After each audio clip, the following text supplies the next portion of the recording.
Үзээд өнгөрөх амьдралыг мөнхийн юм шиг бодож, үдлээд буцах хорвоог үрдийн юм шиг сэтгэж, залуу эдэр насаа хөгшөрөхгүй юм шиг санаж, зам твийн илгэн дээр туйлж яваад өмнө. Өнгөн алаг хорвоо дээр өөрийн сайндаа чи төрөөгүй, өдөр өдрийн нарыг үзэж тэнгэрийг харах өндөр их тавилан хайрлсан аав ээжтэй баярлал. Үдшийн цэнгэний газар сохтуу юм шиг дарвж, үеийн хонгор бүсгүйтэй мансууран зингэж явхад, насан буурал ээж чинь үнэний дэлэн шувтарч, намрын хүйтэн шим зилэн дээрээ чихүүцэд суугаа. Амтад бяслах хуруу зузаан өрмийн амхандаа чамдал хадгалж замын унаа хүлээ.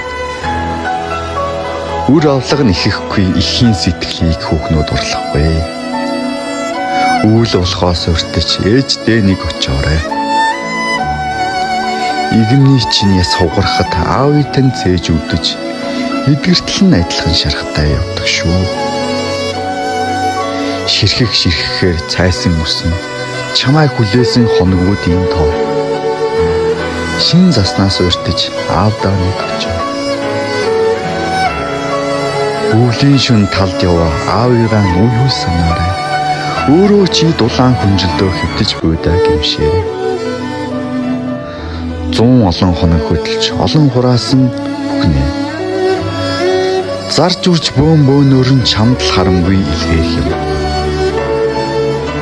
Зоогийн газар чи түүнийг нь шар айраг болгож, зовж амьдрсан эцгийнхээ хөлсийг уух хэрэггүй. Энд чи буруутаж явхад эцгийн чинь нэр дөргөн Эрдэнэт буурлаа хайрлаагүй бол эх орноо хайрлах нь юу л бол.